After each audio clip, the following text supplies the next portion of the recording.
न्यासी। एक दिन टीवी पर बाबा बिरजू नाथ का प्रवचन चल रहा था।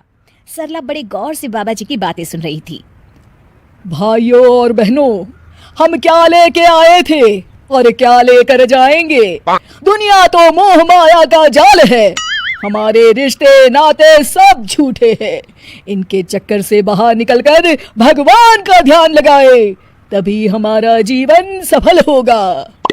चलिए, आज के लिए इतना ही, कल हम फिर आएंगे। प्रणाम बाबा जी। सरला बाबा बिरजूनाथ की परम भक्त थी। वो हमेशा उनका प्रवचन सुनती थी। एक दिन, सरला, जल्दी से, मेरा देर हो रही है भाई। तभी विनोद देखता है कि सरला अपनी आंखें बंद कर ध्यान की मुद्रा में बैठी है। अरे तुम यहाँ बैठी कौन सा मंत्र पढ़ रही हो? मेरा नाश्ता कहाँ है? सरला अपनी आंखें खोलती है और मुस्कुराकर जवाब देती है, क्रोध मनुष्य का सबसे बड़ा दुश्मन है, उस पर काबू करना सीखिए स्वामी। अरे ये स्वामी कौन है? मेरा नाम तो विवेक है, भूल गई क्या? और कब से भूखा बैठा हूँ, चलो ना मेरे लिए जल्दी से नाश्ता बनाओ ना तुम। नाश्ता आप खुद बना लीजिए, इस वक्त मैं भगवान का ध्यान कर रही हूँ। विनोद चिढ़ जाता है। अरे यहाँ कोई मजाक चल रहा है? ये कैसे उटपटांग बातें कर रही हो तुम? मैंने तुमसे कितनी बार कहा है कि ये बाबा लोगों के प्रवचन ज्यादा मत देखा करो। खैर, तुम्हें तो मैं शाम को देख लूंगा, अभी मुझे देर हो रही है। उसी शाम सरला की सास, अरे बहू, कहाँ मर गई थी है?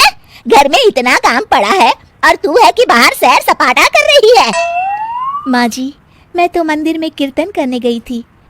अरे वो सब तो ठीक है, पर घर के काम क्यों नहीं किए तूने?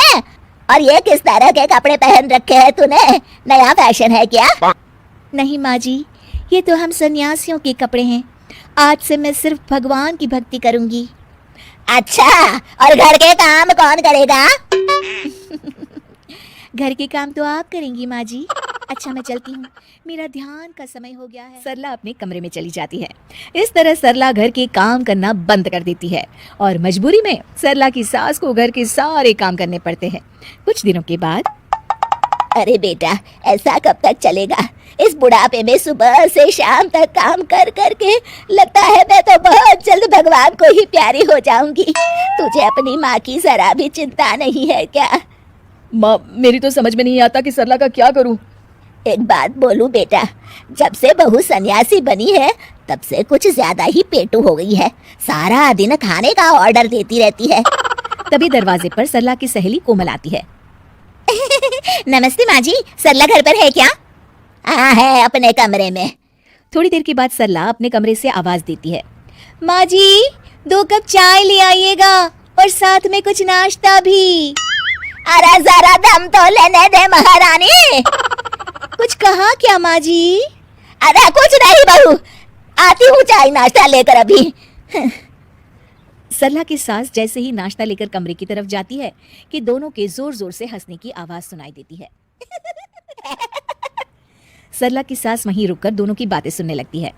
मान गए तुझे सरला, आखिर तू शर्त जीत गई। इतने दिनों से तूने अपनी सास को क्या बेवकूफ बना के रखा है और इस घर में मजे कर रही है।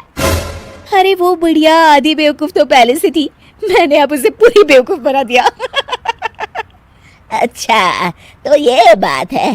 ठहर जा बहू, अब तू देख ये बेवकूफ बुढ़िया क्या करती है। सरला की सास अपने बेटे विवेक को सारी बात बता देती है।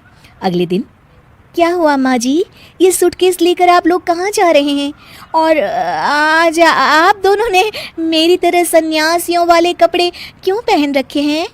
बहू, आज से हम दोनों भी तेरी तरह सन्यासी बन गए हैं। इसीलिए मैंने फैसला किया है कि हम ये घर बेचकर हिमालय चले जाएंगे भगवान की तपस्या करने। हैं? लेकिन माँ जी, आप ये घर कैसे बेच सकती हैं? मेरा मतलब आपके हिमालय जाने के बाद मैं कहाँ रहूंगी? अरे तू भी तो सन्यासी है और एक सन्यासी को घर की क्या जरूरत। चल, तू भी अपना सामान बांध ले, चल जल्दी कर बेटा। बाबा बिरजूनाथ बिल्कुल सही कहते हैं। ये घर बार रुपए पैसे सब मोह माया है। आज से अपनी नौकरी भी छोड़ दी है। अरे वो बिरजू बाबा पागल है, उसकी सुन के आप दोनों ने इतना बड़ा कदम उठा लिया। क्या कहा बहू तूने? अपने सामने कोई और रास्ता न देख वो सच कबूल कर लेती है। मुझे माफ कर दीजिए माँ जी, मैं आज तक नाटक कर रही थी। अरे तो हम कौन सा सच में सन्यासी बन गए, हम भी तो नाटक कर रहे थे। माँ ने बिल्कुल सही कहा। अब तुम्हारे ड्रामे का पर्दा गिर चुका है सरला। चल बहू चल, जल्दी से झाड़ू उठा और घर की साफ सफाई में लग जा। उसके बाद खाना बनाने की तैयारी भी तो करनी है ना तुझे। हाँ हाँ जी माँ जी।